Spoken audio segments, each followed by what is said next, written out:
It was pretty busy around here Monday morning. Vicky's got a new project going on in the house. She's hired a contractor to come in and make some repairs to the ceiling and walls in her office and repaint everything. And the dogs were adamant that I come down immediately to see who this guy is. So anyway, while that's going on down at our house, up at the farm, Uncle Bucko is on scene. He's taking care of Mom and Dad today and doing some chores and making sure all Dad's goats are accounted for. Daily farm report.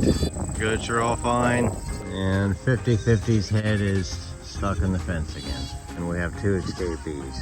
Meanwhile, back at the shop, things are just getting started for the day.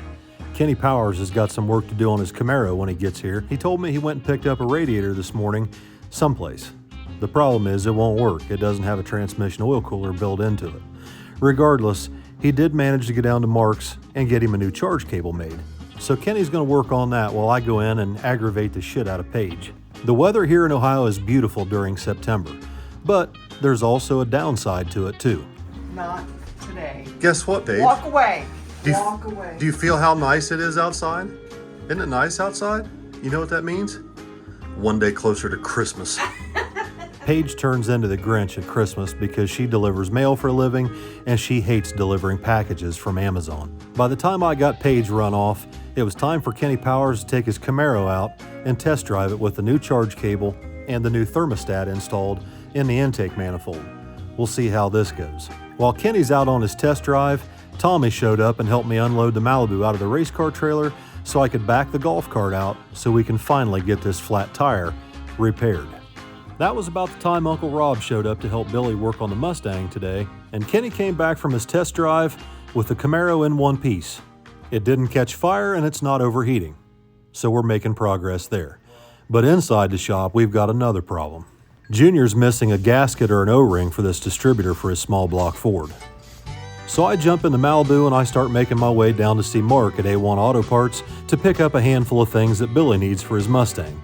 And I was pleasantly surprised when I got on the interstate, all of a sudden my speedometer works again, out of nowhere. I thought the needle had broken off, but evidently it was stuck over there past 85 miles an hour for a few days. I don't have Ford parts. Good. Now Mark's not accustomed to me coming in and asking for Ford stuff, and I'm not a fan of it either, to be quite honest. But you know what they say, you gotta love your kids unconditionally. I don't have to love their parts though. Speaking of parts, while I was down at Mark's, Uncle Bucko's over at the local John Deere dealership picking up parts to fix my lawn tractor.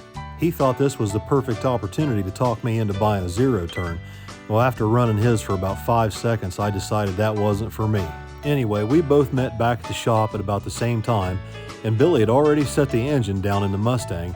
He put it back up on the lift and started working up underneath of it, getting the headers and exhaust put on, and Jeremy worked on the starter for a few minutes. I managed to get my lawn tractor back up and running, got the yard cut, and got my Malibu all cleaned up so I can start getting it ready for next weekend.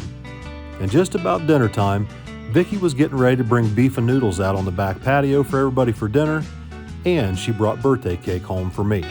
Even her mom showed up, sporting her new Street Racing Channel shirt. June Pup waited underneath the table to clean the bowls up, and Vicky cut the cake up for us, and we visited on the patio until about dark.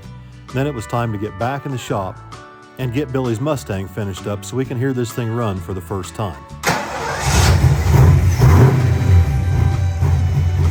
Billy got the car fired up, set the ignition timing, put it up on the lift and checked for leaks, and we were just about ready to go out and get into some shenanigans, except for it was starting to rain and sprinkle just a little bit. So he had to settle for just a quick trip around the block just to make sure everything's okay. But he doesn't look too excited. So now that the Mustang's back together, old Kenny Powers is getting excited. What are you guys doing? It's gonna be nice and clean when I wax that Mustang. Well, you better pay attention to this improper gasket installation right here. You should have ground the chrome plating off. Good grief, Mr. Powers. Think this turd's gonna wax the Stang? Old Kenny's feeling pretty confident with that new ATM carburetor, and he wants that Camaro spotless clean so that it looks good on camera when he gaps that Mustang. So once we got done with Kenny's car, I pulled the Malibu in, put it on the lift, cleaned up the shocks and all the suspension parts, and then we went over the car real close, checking all the bell housing bolts and converter bolts, and looking for any leaks or anything loose.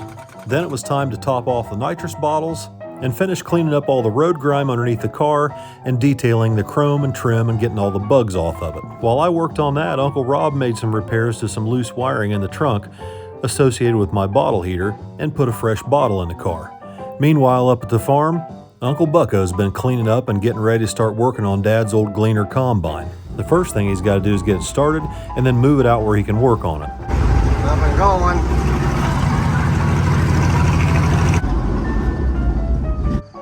Out of its hole. Now we got some problems to fix.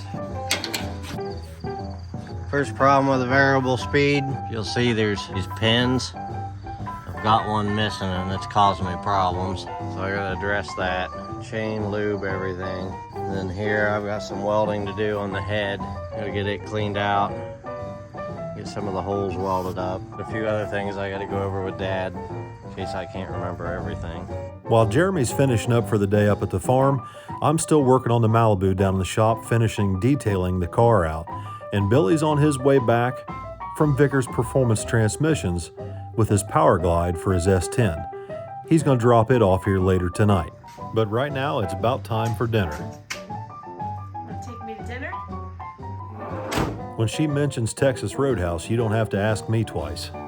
So I figure since the Malibu's all cleaned up and it's such a beautiful evening, it's a perfect opportunity to take Vicky out to dinner in it. Plus, I made a few little adjustments to the carburetor today that should help fuel economy and part throttle cruise. So anyway, we went down and had dinner, and then after we got done eating, we came back home and found out Billy's Mustang has a few little problems. Junior, what's going on with this Mustang? Well, it still runs good, but it didn't pick up like I wanted it to. And I think a lot of that is just because the carburetor needs tuned. So you've already taken it out and tested it on the draggy or something? Yeah, I tested it on the draggy, and it did make its first 12-second pass on the motor, which was good, and it was spinning a lot. I left on the limiter with no burnout, and it's cold out, so. It spun a lot. It still went 1290 with me and Tommy in the car at 109. Mm-hmm. And I think my previous best was 108, so it's not bad, but I think it should be more around 111, 112, but I think the carburetor is a little bit lean. And every time you get in it, it has a stumble initially. Mm-hmm. Like every time I go to shift it, when I get back in it, it stumbles just a little bit, mm-hmm. It hiccups. And then near the top of each gear, it kind of seems like it's almost on the edge of breaking up. Really? So we should probably put a timing light on it first and just check the timing again before we adjust the carburetor, but I'm pretty sure the timing's about 30 degrees. Let's just take it up the road real quick so I can see what it's doing before we start monkeying with it.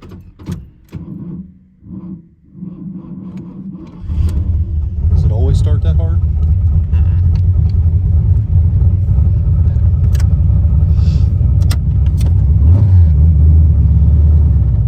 It's got a little bit more compression now because it had a 64cc chamber, now it's a 61. Yeah. So I don't know if it's that or maybe the battery. Is the charging? It's charging. I've driven it quite a bit. I mean, I can see it's charging. I can see the lights get bright in the dash when I rev it up. Yeah. How's the water temperature? Is it stable?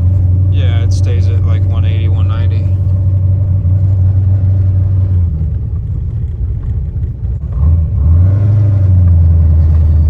Put different heads and different camshaft in them, but everything else is the same, right? Yeah.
it's got another 10 to 20 degrees of duration each side. So it's got more overlap now than it had before. So if you couple the increase in overlap on the cam with a larger cylinder head, what you end up with is slightly less port velocity. And when you have less port velocity, that means that the engine typically isn't pulling as strong a signal on the carburetor as it would have before. So basically it's like pulling less vacuum or a less signal against the boosters and the venturi of the carburetor, which will in turn lean the carburetor out a little bit. So I just Plus it's cooler out now. Yeah, and it's cooler out now too. September, it's night air is pretty cool, so there's a real good chance it's lean. Now, you don't have an air fuel ratio gauge on this car, but I could pretty much tell just by driving it, it's real close to being too lean.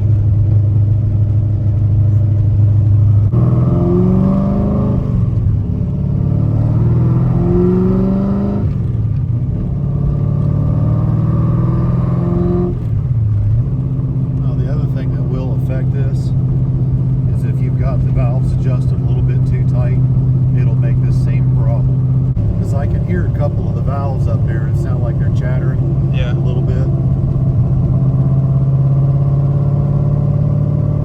A lot of times that'll cause some tuning problems. If a hydraulic camshaft, if the lifters or if they've got too much preload, that can cause problems. See that little stumble right there that I just felt? Yeah. Okay. I can feel it as one cylinder. Don't ask me how. I can tell that stumble is not just an overall stumble of all 8 cylinders, like there's an intermittent cylinder that's dropping.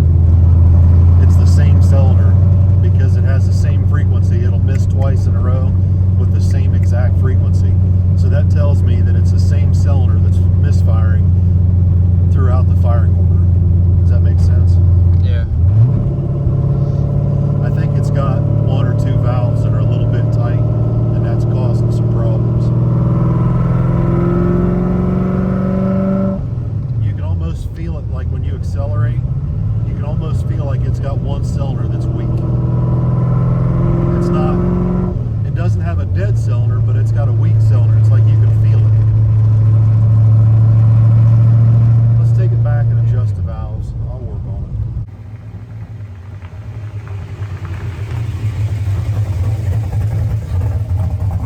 Now, after driving this car up the road myself, I feel like it's got some tuning issues with the carburetor. I think the ignition timing's way off, and I think it's got some valves that need adjusted. So we throw the battery charger on it, pull the valve covers off, and we get started.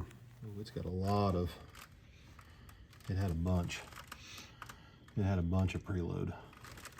So what you want to do is you want to take the push rod in your finger, and you want to twist the push rod back and forth, and the instant you feel drag on the lifter or on the push rod, that's 0 lash. And this one had, okay, right there, 0. You can see how easy it is for me to turn it. I can just turn it with my finger right here, like that, and find 0 lash right there. That's 0 right there. So what we want to do is just put like a 1/4 of a turn past 0 lash, and it had 3/4 to a full turn before. So that one was The trick flow manual thing said 1/2 to 3/4. Oh, really? Yeah. Once I had all the valves adjusted, I went ahead and set the float levels on the carburetor, reset the idle mixture screws, and then turned my attention to the ignition timing. Somehow the engine had almost 40 degrees of timing in it, so we turned it back to 32 degrees, and I sent Billy out on a test drive. Unfortunately, his test drive didn't last very long. Well, we're done now. Yeah. God's way of saying That's enough. That's enough for tonight. We'll go help Tommy do the editing, and I'll get my Fairly video certain finished that up. It's got to be better. So Oh, I know it'll be once we better. got the valves adjusted, they're not making noise, and I got the timing set right now. Yep. So. That's why it was turning over so hard. And we got the floats right. Floats are set, timing's right, the valves are right. Now we just need a tire. Yeah. Two tires. 2 tires. Thank you. You're welcome. All right, guys, welcome back. So we're about done for tonight. We'd still be out cruising this Mustang around, tuning the carburetor and everything, except for flat tire. So the plan is tomorrow. I sent Kenny a message. I told him in the morning, first thing, go ahead and pull the front wheels off this Mustang and go ahead and pull a passenger side valve cover off, because currently the Mustang only has a breather on the driver's side, and I think it needs a breather on both valve covers, to be honest. The engine never really leaked oil before, but it seems to be wanting to push oil out that driver's side breather, and maybe a little bit out the front timing cover. So I'm not sure what the situation is there, but I know that it probably needs another breather on that passenger side. So we'll try and get that taken care of tomorrow. I think Uncle Terry's back tomorrow at Jegs, so that's a good thing. I'll go back and see him tomorrow. Get a couple front tires, put on these front wheels for the Mustang, get some new breathers, and I don't know, there's a couple other things Billy said he wanted. I'll have to look at my notes. But Vicki and I had a nice dinner tonight down at Texas Roadhouse, and when we got back, Billy and Tommy had been out test driving the Mustang for the first time, and I think Billy was a little disheartened. I could tell when he came back from the very first test drive, he just stuck his thumb up. He wasn't excited. So that's usually a sign that he's not too excited about it. But when I got here tonight, he and Tommy had been out running around in it, and he's a little disheartened. But it's just one of those things, man. When you change cylinder heads in the camshaft, especially on a little small block Ford, I'm not a Ford guy. I don't particularly care for them. They're ugly little engines. They got the oil pump in the wrong spot, but they're good little engines. You know, if you're into Ford engines, they're still a good little engine. It's just not my thing, but I have worked on a considerable amount of 8.2 and 9.5 deck small block Ford engines. And there's a few things I can tell you as a Chevrolet guy, just in my limited access to them and working on them. They don't like a lot of timing. If you put a lot of timing in them and drive them around on pump gas, they run hot every time. And this one, when I drove it around tonight, the first time when it started hard, it was running almost 200 degrees. So that was a dead giveaway to me. It starts, you know, it was turning over hard, which I think the battery was a little low anyway, but it was definitely turning over hard and running hot, hotter than it normally would. That's a dead giveaway on small block Fords. It's got too much timing in it. So we came back, pulled the valve covers off. I helped him adjust the valves, and I think he did exactly what the Trick Flow guide said to do. And a lot of people run that much preload. I'm not a fan of it myself. I've never had an engine run very good with a lot of preload. I run the very minimum preload on a hydraulic lifter that I can get away with. That's just my personal experience. It doesn't mean that I'm right. It doesn't mean that you're wrong if you do it different. I'm just telling you how I do it. But let's see. I readjusted the valves. The floats were way too high in the carburetor for some reason. I readjusted the floats in the carburetor. We set the ignition timing at 32 degrees and took it out. We drove it around. We went down to the gas station. It ran a lot better, but it still needed a power valve change. It had I think it had a 4.5 in it when I took it apart, and that's what the engine liked before. Now, again, this is another thing about small block Fords. Every single one of them I've ever worked on is extremely picky, especially 302s, extremely picky about power valve setting. Every single one of them I've ever worked on has been extremely picky about power valves. just being around some of my Ford friends at bracket race, generally they just take the power valves out and jet them up 6 or 8 jet sizes and let them slobber and be fat driving around the pits, and they just don't care because they can't make sense out of what in the hell's going on. But generally the little 302s, they like a lower number power valve generally than a small block Chevy does. Small block Chevys generally tend to like, especially a hot small block Chevy, they'll like an 8.5 to a 7.5, whereas a little 302, even with a big camshaft in it, they'll want like a 4.5, 5.5, 6.5 in that range.